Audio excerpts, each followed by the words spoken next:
In the hush of an unassuming twilight, Dr. Evelyn Pierce stood at the threshold of the forgotten, an email's cryptographic whisper still echoing in her mind, guiding her to this precise location. The quaint facade of the cottage before her belied the depths it concealed, a yawning chasm into a realm uncharted and histories untold. It was an anachronism, nestled on the edge of the world's memory, where the SCP Foundation had ushered her with quiet urgency. The air was crisp, tinged with the scent of earth and a subtle hint of decay, as if the ground itself exhaled the breath of bygone eras. She adjusted the strap of her heavy-duty flashlight, a beacon for the impending dive into the abyss. Evelyn, clad in her pragmatic field attire, felt the weight of curiosity that had so often been her compass through realms of ancient lore. Yet, this was different. This was a chapter unwritten, a page from history's shadow. The escort, a man whose features were as stern as the secrets he kept, motioned toward the cottage's door, its paint peeling like aged parchment. "Dr. Pierce," he intoned, voice barely a ripple in the silence. "This way, please." They stepped inside, the transition immediate and jarring. The comforting rustic charm of the exterior was a masquerade. Within, metal and machinery fused with stone, an elevator shaft descending into the Earth's depths like a modern-day Stygian river.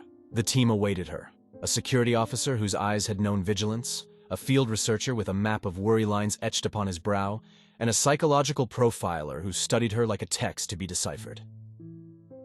Briefings were exchanged, hushed and cryptic. Data tablets glowed with SCP-110's sterile blueprints. An underground city paused in time, its lifeblood congealed in the stillness of sudden desertion. Their mission: to glean understanding, to extract the marrow of the city's fate from its ossified remains. The descent began, a metallic groan accompanying their plunge into the bowels of the unknown. The elevator's hum was a lullaby of modernity against the eerie silence that beckoned below. Evelyn's headlamp pierced the suffocating dark, an artificial sun creating long, darting shadows that played upon the walls like specters dancing in the gloom. As the elevator ground to a halt, they disembarked into SCP-110, the Subterranean City, a vast mausoleum of lives interrupted. Buildings stretched upwards, clawing for a sky they could never reach, their windows like blind eyes staring into oblivion. The architecture was a dissonant symphony of eras, a confluence of times and styles meshed into a cohesive whole, a city that was a monument to its own isolation. They wandered through the silent streets, the echo of their footsteps a profane disturbance. The city was preserved in a moment, a snapshot. Chairs upturned in the haste of evacuation, clocks stopped at 3:06, time's last exhale. Evelyn's breath formed clouds of condensation that hung in the air like wraiths. They were here, and then, in an instant, they weren't. What were they fleeing from? Her thoughts were a cascade of questions, her historian's mind piecing together the tableau of normalcy frozen in time. A child's toy lay abandoned, mid-motion, its colors a stark contrast against the gray of neglect. The security officer's voice crackled over the radio, terse and controlled. "Do you hear that?" he asked, the hint of unease palpable even through the static.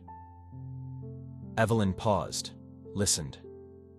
A whisper of something unnatural teased at the edges of her senses, a sound, or perhaps the absence of one, a pressure change, a shift in the stale air of the Undercity. She turned, her light cutting through the darkness, revealing nothing but the dust motes dancing in its beam. A clock tower loomed at the city center, its face locked in time, an eternal sentinel.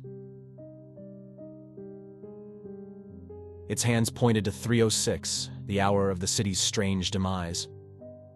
Dr. Pierce felt the tingle of an unspoken narrative, the chill of a story suspended in the silent stone and unmoving air. As they made their way to set up camp in the remnants of what appeared to be a once grand library, the light from their equipment casting eerie shadows upon book spines and scrolls, Evelyn lay in her makeshift bed, her thoughts a whirlwind. In the midst of the night, the silence grew heavy, a tangible presence that seemed to suck the air from her lungs. The gentle hum of their technological lifeline had ceased, the machinery muted by an unseen hand. Her heart quickened, a solitary drumbeat in the oppressive quiet.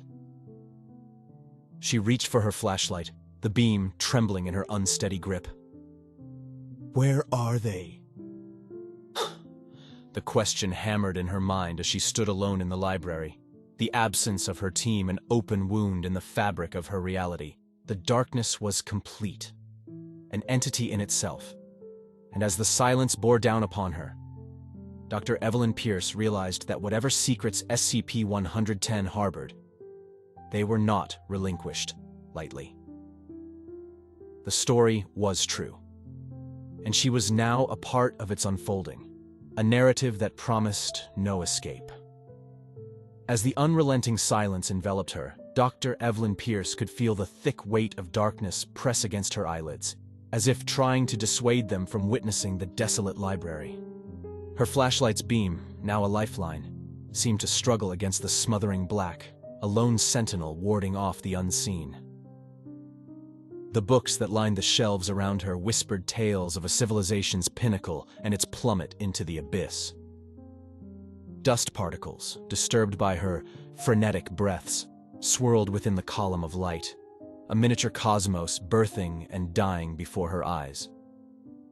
She drew upon her academic armor, the pursuit of knowledge, to quell the rising tide of panic. I am a historian, she reminded herself, a chronicler of truths hidden in the shadow of time. She called out, her voice a foreign intrusion in the silence, but the darkness swallowed the sound. Her words lost as if she spoke into the vacuum of space. The camp, meticulously arranged within the citadel of forgotten lore, was in disarray. Her team, her comrades in this scholarly descent, had vanished as completely as the city's original inhabitants. The realization crept upon her with a cold dread. The silent phenomenon was not merely environmental, it was predatory. It hunted, it took, and it silenced. Heart pounding, she gathered her tools, flashlight, recorder, notepad, a meager arsenal against the encroaching void. She left the sanctuary of the camp, stepping into the broader streets of the city, seeking her colleagues in the sepulchral cityscape. The residential district lay before her, a tableau of interrupted life. Homes with doors ajar invited unwanted investigation, the interiors a mosaic of daily mundanity frozen in a moment of terror. A kettle still on the stove, a half-knitted scarf draping from a chair, the needles waiting for hands that would never return. The encroaching silence, she read in a journal, the phrase scrawled with a hand driven by fear. The inhabitants had known of their impending erasure. Were these words a study of phenomena or a prayer to the unseen? Evelyn's hands trembled as she turned the pages, the historian's fervor wrestling with a creeping sense of dread. The journal spoke of days turned dark, of a shadow cast upon the sun, of a silence that began at the outskirts and crept inward, devouring sound and hope alike. From the static-laden radio at her hip, the security officer's voice emerged, faint and strained. "Do you hear them?" he whispered. Not a question, but a plea. She stilled, breath held in anticipation. There it was again, the barest hint of a whisper, the susurration of secrets passing through the city's veins. It seemed to beckon her, leading her deeper into the heart of the enigma. Evelyn found herself drawn to the central plaza, where the murals stood as sentinels of history. The artistry was breathtaking, a civilization's entire ethos laid bare upon the walls. And there, the recurrent motif, a dark star, an absence of light, an all-consuming void. The entity. Its depiction was cosmic and malevolent, tendrils of blackness weaving through the starry sky. a celestial serpent amidst the heavens.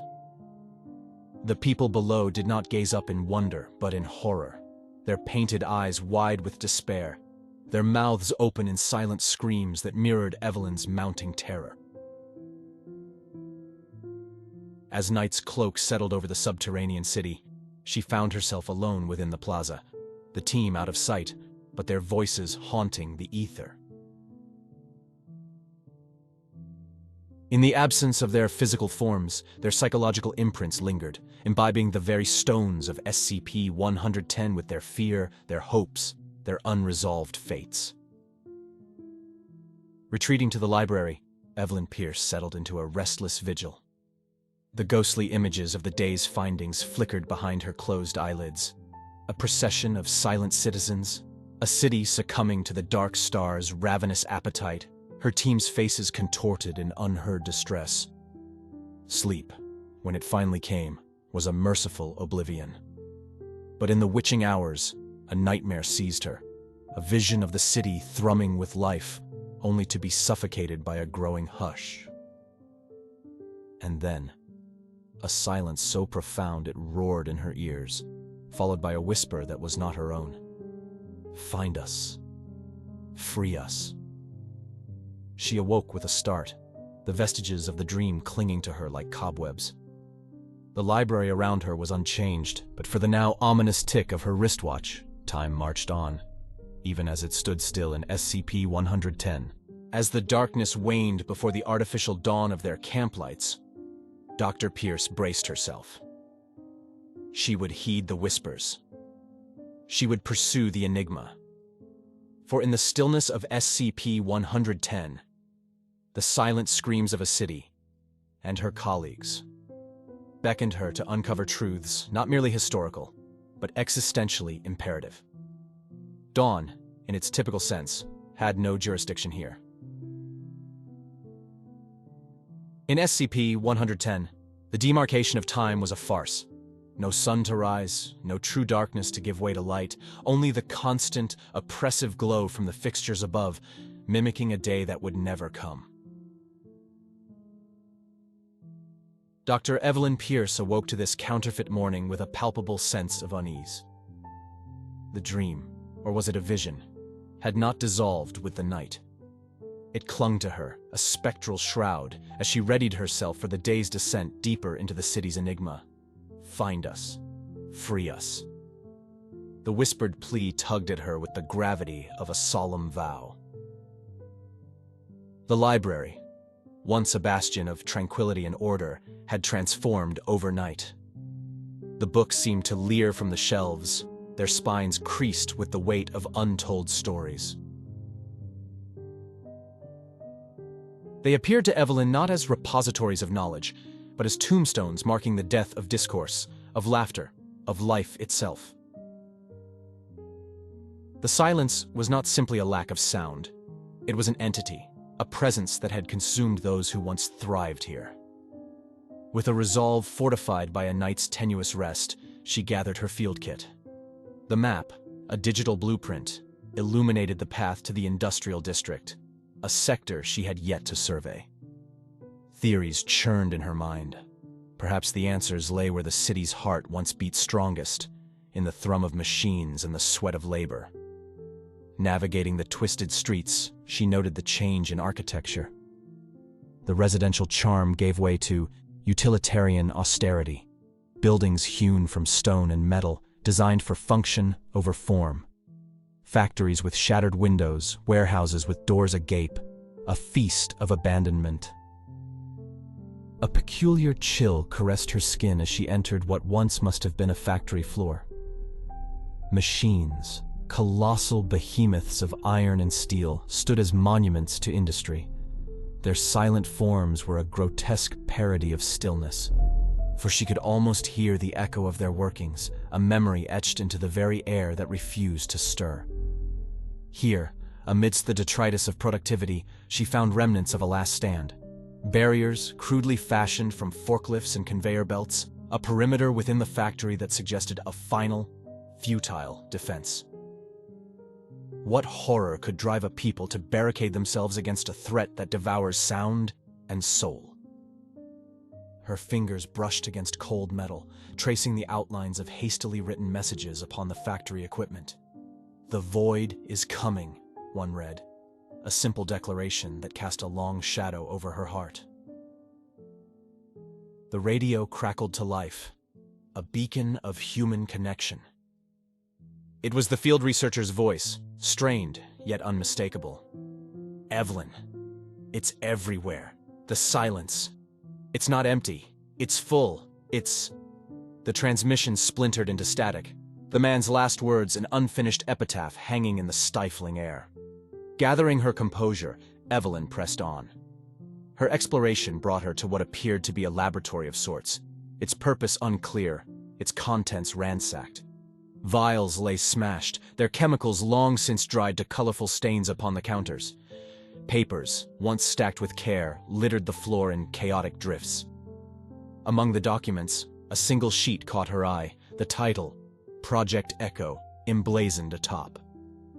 The text spoke of an experiment, a daring gambit to create a weapon against an enemy that moved in the silence, an enemy that was silence. A shiver ran down her spine as she absorbed the implications. The city had fought back against the consuming quiet, and in doing so, had perhaps sealed its fate. The day passed in a blur of discovery and dread. The inverted reality of SCP-110 offered no reprieve, no solace, only more questions. The void, the silence, the dark star. What did it all connect to? And how did her colleagues fit into this twisted tapestry? As she made her way back to the camp, the words of the journal echoed in her mind. The encroaching silence. It was more than a phenomenon. It was a predator, and she was within its lair. That evening, within the relative safety of the library, Evelyn labored over her notes, piecing together a narrative that was as much horror as it was history.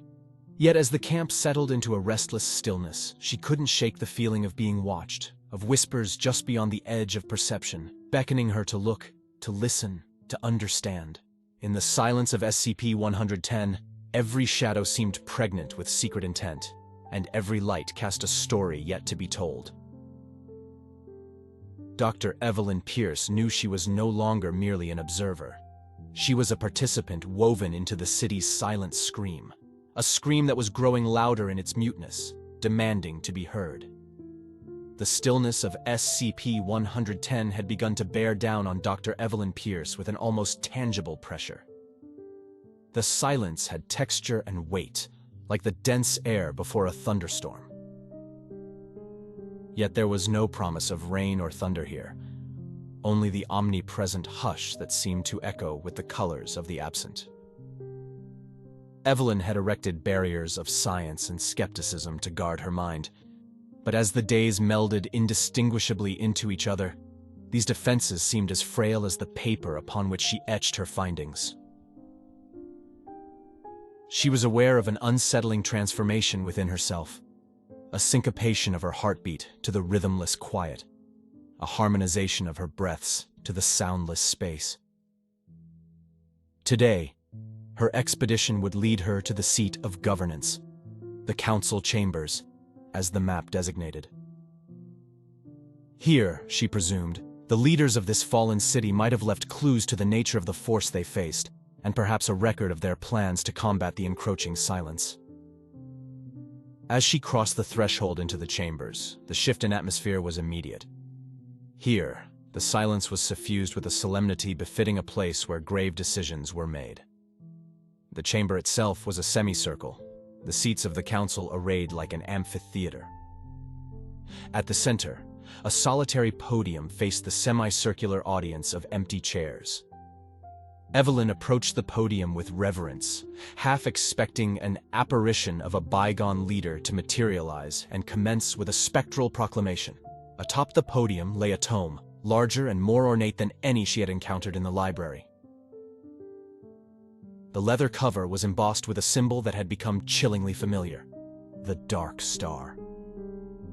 With hands that trembled not from the chill of the subterranean air but from a cocktail of fear and anticipation, she opened the book. The pages, though aged, were immaculately preserved, the ink as stark against the yellowed background as the day it was written. The entries were dated, providing a chronological account of the city's final days. Evelyn read of the citizens' growing unease, of reports of entire districts succumbing to a quiet so profound it seemed to erase not just sound, but existence. The council had debated fiercely, the book revealed, between seeking a means of escape and finding a way to repel the creeping death that advanced upon them. The last entry was different, set apart by the hurried scrawl that belied the composed entries that preceded it. The council had decided upon a final, desperate measure. They would enact a ritual, one that hinged on the esoteric properties of sound and its inverse. They hoped to invert the silence, to turn it upon itself, and unleash a resonance that would drive back the Dark Star's influence. They sought to fight a soundless symphony with a song of their own making, Evelyn mused, a morbid admiration for their courage mingling with the horror of their plight. Her contemplative solitude was shattered by a sudden crackle from her radio. It was a voice. No, voices overlapping, a cacophony of fragmented pleas and commands, so distorted they were nearly incomprehensible. Evelyn's pulse quickened. It was her team, or what was left of their presence in this place. The council. Ritual. Its key. The words were shrouded in static, but their urgency was clear. Evelyn felt a pull, a compulsion to act. She left the council chambers, her path now governed by an invisible thread woven by desperation and the vanishing echoes of her team. In the city square, where the murals depicted the Dark Star's inexorable advance, she stood at the epicenter of despair. Here, she surmised, the ritual had taken place.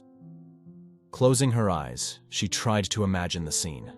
The council members chanting, the citizens gathered in a mix of hope and terror, the air thrumming with a power unleashed. Opening her eyes, Evelyn beheld a world unchanged by her vision. The murals judged her silently. The void of the Dark Star seemed to mock her. But then, a shift. A sensation of vertigo as the silence seemed to deepen. In the fabric of the quiet, there was a stir, a note of something else, a vibration almost felt more than heard. It was as if the city itself responded to her silent decree for answers. The ground beneath her feet vibrated with the frequency of a heartbeat. The walls resonated with the echo of a breath. SCP-110 was alive, not with sound, but with the remnant of the Council's last stand. A stand that had woven a symphony of silence so potent it had become a living entity. As the resonance built around her, Evelyn understood.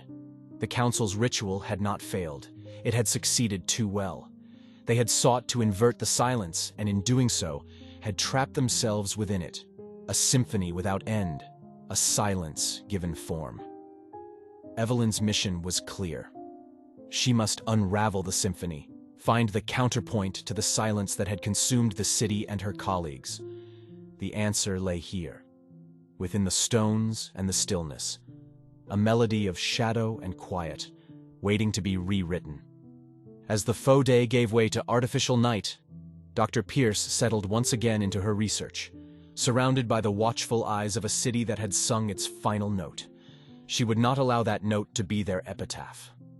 There was a counter-melody within her, a composition of hope and sound that might yet free the souls of this silent metropolis and her lost companions. With the night came a renewed determination to pierce the silence and restore the sound of life to SCP-110.